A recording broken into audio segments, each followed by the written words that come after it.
오늘 하나님의 말씀은 가이사의 것은 가이사에게, 가이사의 것은 가이사에게 라는 말씀으로 여러분과 은혜를 나누기를 원합니다. 몇 년 전 신문에 황당한 기사가 보도된 적이 있습니다.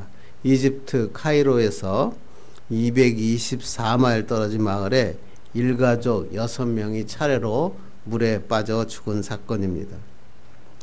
그 마을의 농부 한 사람이 물에 빠진 닭 한 마리를 구하려고 강물에 뛰어들었습니다. 그런데 헤엄을 치지 못해서 허우적거리자 이를 보고 있던 형제 3명이 차례로 뛰어들었습니다. 핏줄을 구하겠다는 생각으로 무작정 뛰어든 것입니다. 그런데 급한 물살에 휩쓸리게 되고 그들 모두가 빠져 죽고 말았습니다. 곧 이어 구조에 나선 다른 2명의 농부도 차례로 익사하고 말았습니다. 이 사건으로 6명의 농부가 목숨을 잃었는데 흥미로운 사실은 정작 처음 물에 빠졌던 문제의 닭은 산채로 물에서 빠져나왔다고 하는 것입니다. 결국은 별로 중요하지 않은 닭 한 마리 때문에 6명의 고귀한 목숨을 죽은 것입니다. 이와 같은 현상을 가치 전도 현상이라고 부릅니다. 진짜 중요한 것은 버리고 중요하지 않은 것을 얻게 된 케이스.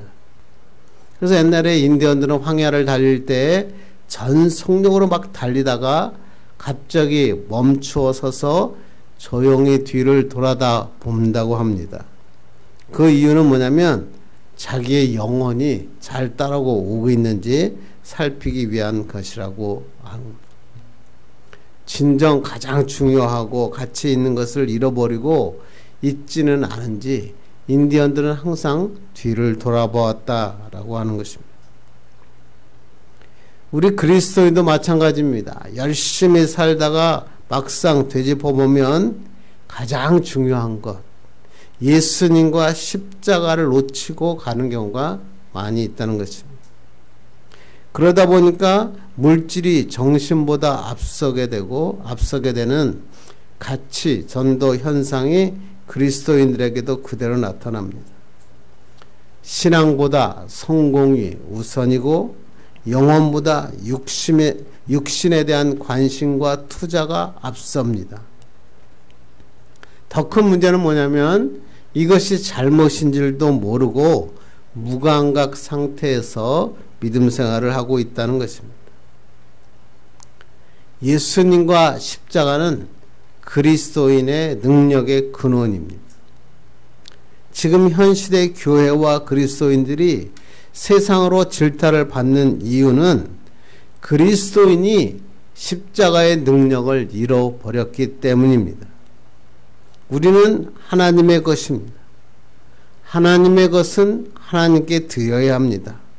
그런데 많은 사람들은 하나님의 것을 가이사에게, 세상에 바치고 있습니다. 세상에서 조금 더 편안하게 살 수 있을 것이라 생각하기 때문입니다. 그래서 이것을 얻기 위해서, 세상의 것을 얻기 위하여 목숨도 서슴지 않고 버리기도 합니다. 그러나 우리가 잊지 말아야 될 것은 뭐냐면 이 세상 모든 것은 다 하나님의 것입니다. 그 중에서 우리는 하나님의 형상을 가진 하나님의 사람입니다. 세상 그 어느 것 하나도 하나님의 소유가 아닌 것은 없습니다. 우리의 진정한 주인은 하나님이시고 우리의 최고 가치는 예수 그리스도와 그분의 십자가입니다. 십자가를 붙들고 구체적인 삶에서 주님의 손과 발이 되어 살아갈 때 이것이 바로 그리스도인이 꿈꿔야 될 꿈인 것입니다. 그럼 우리는 세상을 살아갈 때 세상의 것과 하나님의 것을 구별할 줄 알아야 합니다. 가이사의 것은 가이사에게 바치고 하나님의 것은 하나님께 바칠 수 있어야 됩니다. 이것을 바로 알 때 세상의 모든 것도 하나님이 주신 축복으로 누리며 살아갈 수 있다는 것입니다. 오늘 본문은 여러분이 아시는 것처럼 너무나 유명한 것입니다. 가이사의 것은 가이사에게, 하나님의 것은 하나님께 바치라고 하는 유명한 말씀입니다. 그런데 참 많은 사람들은 이 말씀을 이상하게 이해합니다. 이 말씀을 가지고 세금은 나라에게 바치고 11조는 하나님께 바쳐야 된다라는 말씀으로 이 말씀을 이해합니다. 하나님의 말씀과는 전혀 다른 얘기를 하고 있습니다. 이것은 예수님께서 말씀하시는 의도와는 아주 거리가 먼 얘기입니다. 이 말씀을 이해하기 위해서 우리가 지난 시간에 예수님께서 악한 포도원의 농부에 대해서 우리가 비유로 말씀하셨습니다. 여기서부터 이 말씀은 시작되고 있습니다. 먼저 12절 한번 말씀 보겠습니다. 시작. 그들이 예수의 이 비유가 자기들을 가리켜 말씀하신 줄 알고 잡고자 하되 무리를 두려워하여 예수를 두고 가니라. 예수님께서 악한 포도원 농부에 대해서 비유로 말씀하시니까 그들이 이를 깨달았습니다. 그런데 예수를 잡고자 하는데 무리가 두려워서 예수를 떠났습니다. 악한 포도원 농부의 비유를 말씀을 깨달았으면 회개하고 예수님께 나와 엎드려 하나님의 용서를 구해야 될 터인데 그들은 어떻게 했다고요? 예수를 잡기 위해서 그들은 지금으로부터 3번의 함정을 예수님께 팝니다. 첫째는 바리새인과 헤롯 당원들이 세금의 문제를 가지고 예수님께 나타나서 예수님을 죽이려고 합니다. 두 번째는 사두개인들이 나타나서 부활에 대한 논쟁을 시작합니다. 마지막으로는 서기관들이 율법에 대해서 예수님을 함정에 빠뜨리려고 합니다. 그래서 오늘 본문은 바로 첫 번째 함정으로 바리새인과 헤롯 당을 사내들인 공회에서 바리새인과 헤롯 당원들을 보내어서 예수님을 함정에 빠진 첫 번째 이야기입니다. 13절 보겠습니다. 시작. 그들이 예수의 말씀을 책잡으려 하여 바리새인과 헤롯 당 중에서 사람을 보내며, 여기서 그들은 바로 사내들인 공회를 말합니다.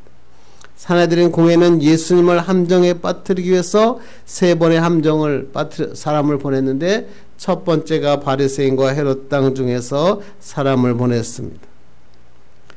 헤롯 당과 바리새인은 사이가 아주 안 좋은 사이입니다. 헤롯 당은 친 로마적인 사람들이고 바리새인들은 소위 정통 율법을 중요하게 여기는 유대주의자들입니다. 지금으로 말하면 헤롯 당은 진보, 바리새인은 보수라고 할 수 있습니다. 바리새인들은 헤롯 당원들을 보고 로마의 아청꾼이다 라고 이야기하며 멸시했습니다. 그들은 완전히 달랐습니다. 모든 것이 달랐는데 딱 하나 같은 게 있었습니다. 그것은 예수님을 죽이는 일이었습니다. 14절 보겠습니다. 시작. 와서 이르되 선생님이여 가이사에게 세금을 바치는 것이 옳으니까 옳지 아니하나이까. 예수님을 공경에 빠뜨리기 위해서 기막힌 질문을 하나 연구해서 왔습니다. 그것은 가이사에게 세금을 바치는 것이 옳으니까 옳지 아니하니까, 어느 쪽을 선택해도 문제가 생길 수 있는 질문을 갖고 온 것입니다. 이 질문을 이해하기 위해서는 역사적인 배경을 이해해야 됩니다. 본문은 세금에 대한 질문처럼 보이지만 정치적인 상황과 복잡하게 연결되어 있습니다. 당시 로마는 제국을 위해서 황제의 권세, 제국의 권세를 온천에 높이기 위해서 백성들의 피와 땀을 긁어냈습니다. 그래서 예수님 당시 유대인들이 로마 황제에게 바치는 세금은 크게 3가지 종류의 세금이 있었습니다. 첫째는 토지세, 그 다음에 두 번째는 소득세, 그리고 인두세였습니다. 바리새인과 헤롯 당이 문제 삼은 세금은 오늘 인두세였습니다. 인두세는 14세 이상이 되면 모든 사람이 내는 세금으로 지금으로 말하면 주민세에 해당합니다. 그런데 이 인두세는 반드시 로마 황제의 얼굴이 새겨진 데나리온으로 바치게 되어 있습니다. 이것은 만민의 통치자 로마 황제에게 세금을 바친다라는 의미이고, 이 세금을 내는 자는 그 돈에 그려진 로마 황제에 속한 사람이다 라고 하는 것을 인정하는 것이었습니다. 유대인들은 이것이 문제였습니다. 로마 황제에게 세금을 바치는 것은 십계명의 제1계명 여호와 외에 다른 신을 섬기지 말라라고 하는 말씀을 어기는 것이었습니다. 또 돈에다가 황제상을 새겼기 때문에 이것은 우상을 만들지 말라는 제2계명을 어기는 것입니다. 하나님의 다른 신을 왕이라고 하고 세금을 바친다는 것은 유대인에게는 있을 수 없는 일인 것입니다. 그런데 바리새인들은 문제가 됐습니다. 이 바리새인들은 신앙적으로는 분명히 하나님을 믿는 사람이었지만, 그렇지만 지금 현실적으로는 우리가 로마의 지배를 받고 있기 때문에 이 문제에 대해서 신학적으로 모든 국민들에게 합리화시키는 작업을 했습니다. 그리고 헤롯 당은 아무리 그런 것 상관없이 신앙의 양심적 고민이 벗어난 사람들이기 때문에 로마에게 세금 내는 것은 너무나 당연한 것이었습니다. 그래서 꺼리낌 없이 행했고 지지했습니다. 그런데 유대인 중의 열심당원들은 이방인의 왕인 로마 황제에게 세금을 내는 것은 있을 수 없다. 그리고 반란을 일으키기도 했습니다. 이와 같은 상황이 딱 터졌는데 지금 그들이 가이사에게 세금을 바치는 것이 옳습니까? 옳지 않습니까? 예수님께 묻고 있습니다.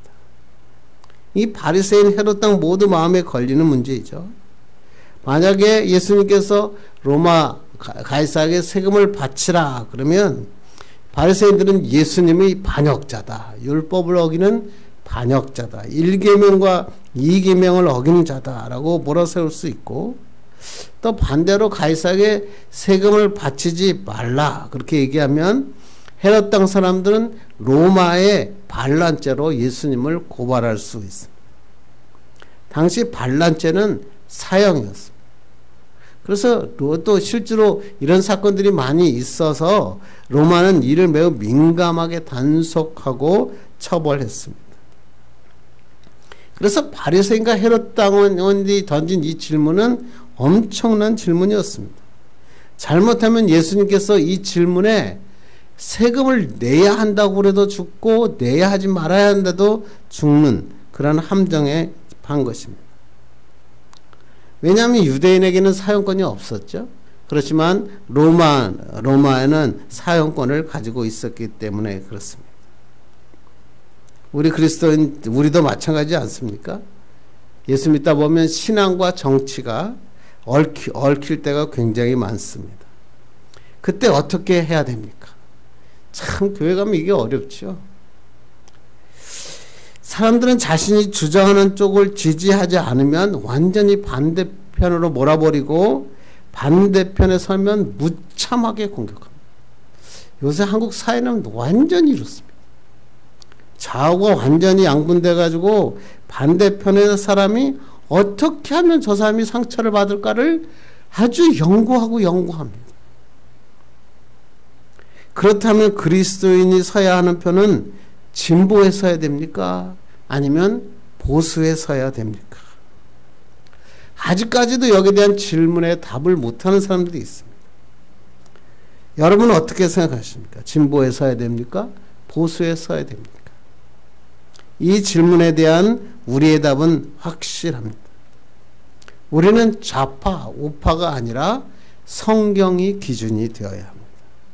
만약에 성경의 기준을 놓치게 되면 상황에 끌려가게 되고, 상황에 끌려가다 보면 성경을 놓치게 됩니다. 여러분 제자들 보세요. 그들은 다양한 정치적 집단이 속해 있죠. 열심당원 시몬, 이 사람은 완전히 친유대죠. 그죠? 세리 마태는 완전히 친로마적이었습니다. 그런데 이 제자들이 이렇게 다른 집단에 속해 있는 사람들인데 하나가 되어서 예수님의 제자로서 담당했습니다. 그들이 하나로 묶게 된 것은 이념이었을까요? 아니었습니다. 바로 예수님이었습니다. 예수님의 논리, 예수님의 가르침은 이념의 논리를 완전히 뛰어넘는 것이기 때문에 그렇습니다.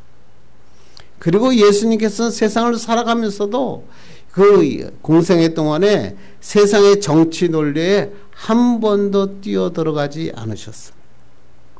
우리도 마찬가지입니다. 상황이나 세상의 정치 논리에 빠져서는 안 됩니다. 잘못하면 오늘 바리새인과 헤롯 왕처럼 예수님을 자기의 목적을 위해서, 교회를 자기의 목적을 위해서 사용할 수 있기 때문에 그렇습니다.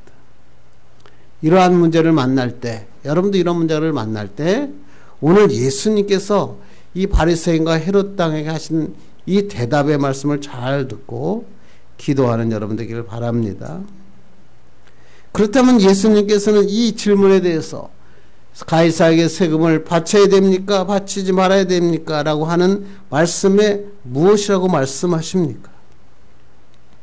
그리고 가이사의 것은 가이사에게, 하나님의 것은 하나님께 바치라고 했는데 이게 무슨 의미입니까? 오늘 한번 본문을 통해서 한번 잘 살펴보고 은혜 받기를 바랍니다. 첫째, 우리가 잊지 말아야 될 것은 데나리온을 가져와라.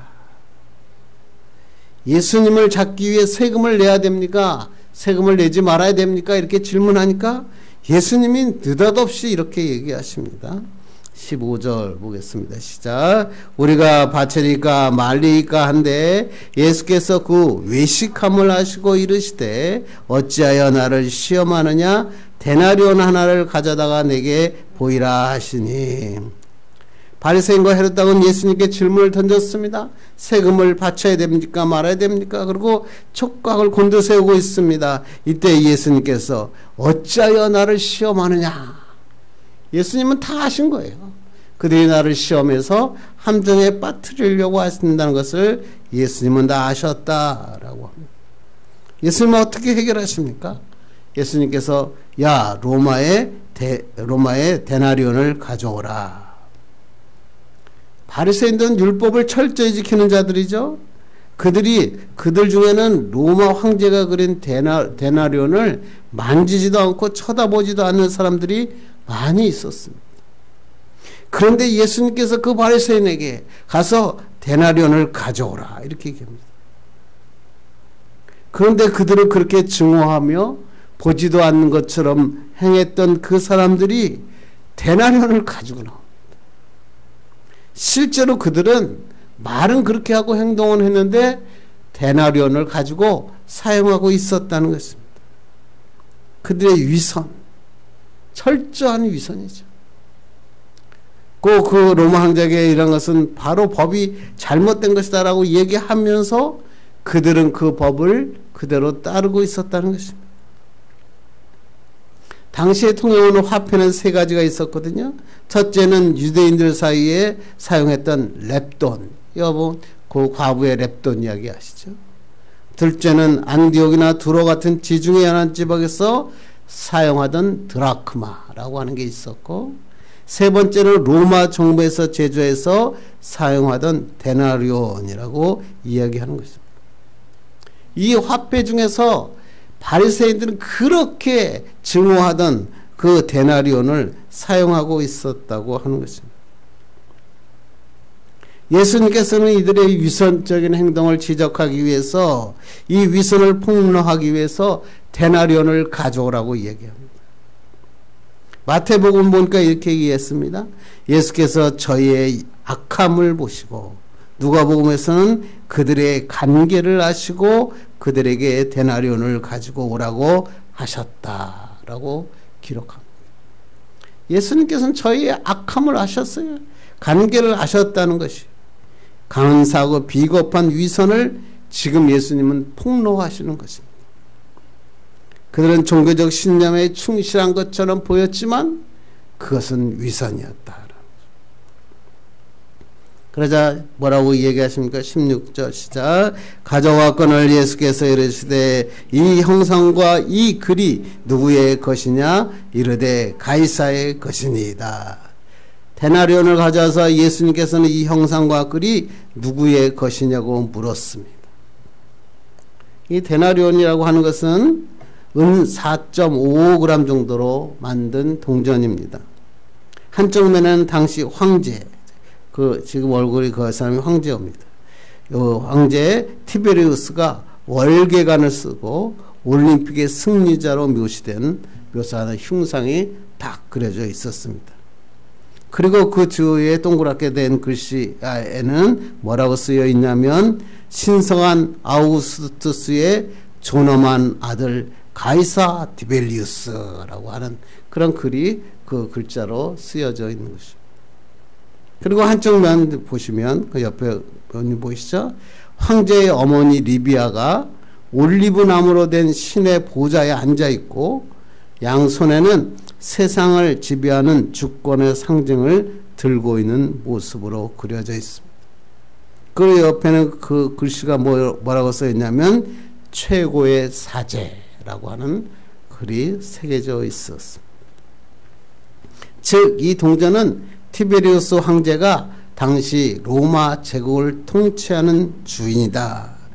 또한 황제의 어머니가 로마 제국 대개 모든 백성이 섬겨야 할 여신이다 라고 하는 것을 만천하에 알리는 것이었습니다. 그리고 이 화폐를 소유하는 것은 내가 이미 황제에 속한 사람이라는 것을 인정하는 것이다 라고 이야기한 것입니다. 그러니까 예수님께서 이 동전을 보시면서 이 형상과 이 글이 누구의 것이냐 물었습니다. 저들은 주저하지 않고 가이사의 것입니다 라고 얘기합니다. 지금 이 질문이 행해지고 있는 것은 성전 아니었습니다. 이 성전 안에서 그들은 이방인의 황제요 통치자인 가이사의 이름을 부르고 있다는 것입니다. 세상의 통치자의 이름, 하나님의 이름을 부르며 찬양해야 될 그곳에 세상의 왕 가이사의 이름을 크게 외친 것입니다. 지금도 마찬가지 않습니까? 하나님의 사람이라고 하는 많은 사람들, 하나님의 사람들이 모인 교회에서 하나님의 이름보다 세상 권력자의 이름을 부르는 자들이 있습니다. 우리는 아니지만 지금도 교회가 하나님 앞에 찬양하고 하나님 앞에 나오는 것이 아니라 세상을 향하여 나가는 자들이 있다는 것입니다. 주의 이름으로 모인 것 같았는데 그들이 행하는 것은 가이사의 이름을 부르고 있다. 지금 오늘 예수님께서는 그들에게 유대인들은 그리스도인 아니에요? 하나님을 믿는 자들에게 지금 책망하고 있는 것입니다.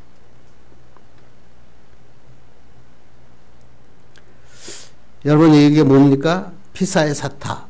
이탈리아의 토스카나 주에 세계적으로 유명한 피사의 사탑이 있고 흰 대리석으로 된 원통형의 탑이고 12세기에 지어졌다고 합니다. 문제는 뭐냐면 이 탑이 5.5도 기울어져 있다는 것입니다. 이것 때문에 유명해졌지만 언제 이 피사의 사탑이 무너질 줄 모른다. 그리고 불안한 모습을 우리에게 보여주고 있습니다. 그렇다면 이 기울어진 탑을 바르게 볼 수 있는 방법은 없겠는가 라고 하는 것입니다. 두 가지 방법이 있다고 합니다. 첫째, 기울어진 것을 바로 세우는 겁니다. 제일 좋은 방법이죠. 그래서 한 수백 년간 이것을 제대로 한번 세워보려고 노력했는데 실패했습니다. 둘째는 그것도 잘 안 되면 자신의 몸을 기울이는 것입니다. 탑이 기울어진 각도만큼 자신이 삐딱하게 서서 바라보면 바로 선 것처럼 보인다는 논리입니다.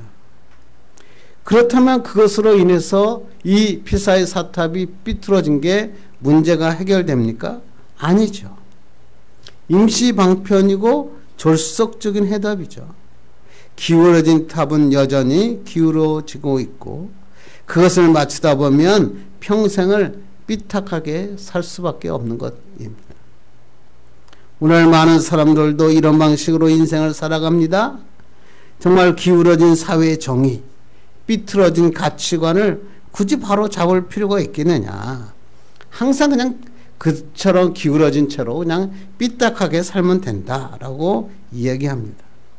좋게 표현해서 적응력이라고 하지만 이것은 세상 조류를 따라가는 처세주의에 불과한 것입니다. 오늘 바리새인과 헤롯 당은 삐뚤어진 가치관을 가지고 살았습니다. 로마의 권력에 순응하지 않고 데나리온을 거부하는 것처럼 위선을 떨었는데 그들은 그의 손 주머니에 데나리온을 가지고 있었고 그들의 삶은 항상 외식적이고 위선적이고 삐딱하고 기울어진 채로 살고 있었다고 하는 것입니다. 우리 그리스도인은 그러나 그런 삶을 살면 안 됩니다.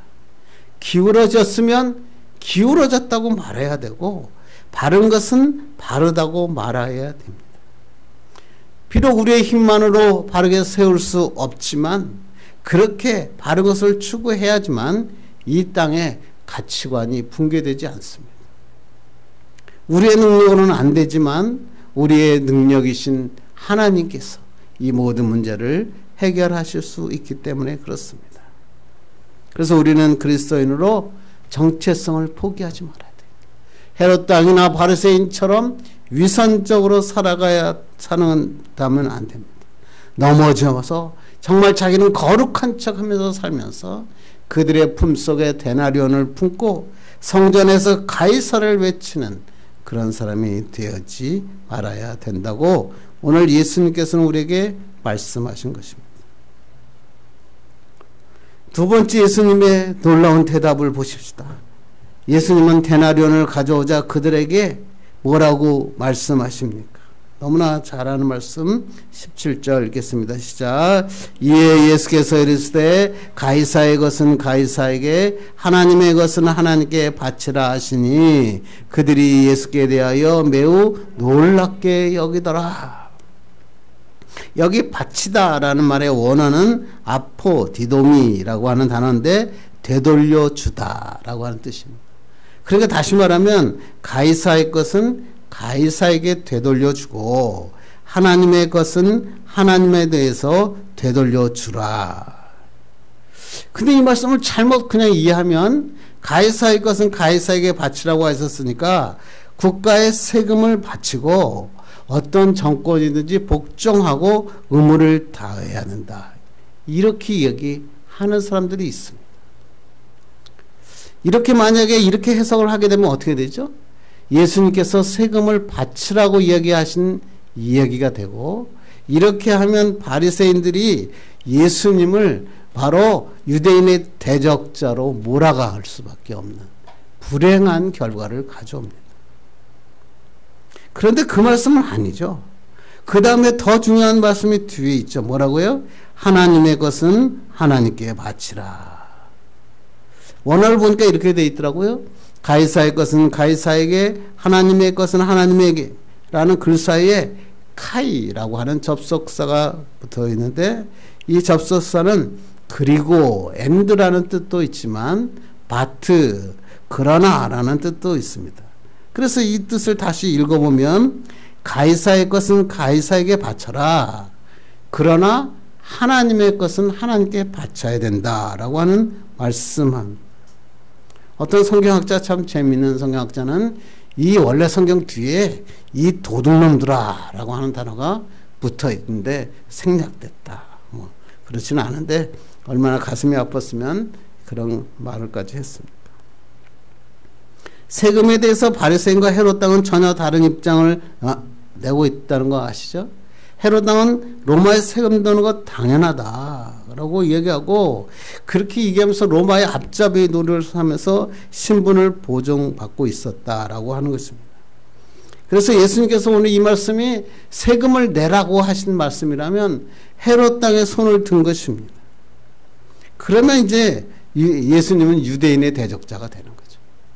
반면에 바리새인들은 예수님께서 세금을 내라고 하시면 예수님을 매국노로 매도하고 자신들이 다시 민심을 예수님께로 돌아간 민심을 회복할 수 있는 기회가 된 것입니다. 예수님께서는 이들의 생각을 다 하신 겁니다. 그래서 그들이 가지고 있는 돈을 내놓게 하시고 너희들이 가지고 있는 것이 가이사의 것임 가이사에게 바치라. 원래 소유가 가이사의 것이면 가이사에게 바치는 게 무슨 문제가 되겠느냐. 그러나 하나님의 것은 하나님께 바쳐야 되지 않느냐. 그랬더니 그들은 아무런 답을 못합니다. 예수님께서 하신 말씀은 아주 간단한데 기묘했습니다.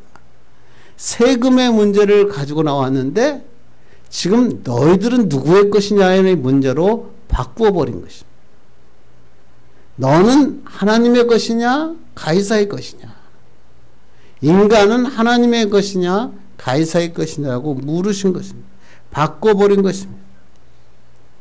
헤롯 당이나 바리새인들은 이 말에 무슨 뜻인지 알고 있었습니다.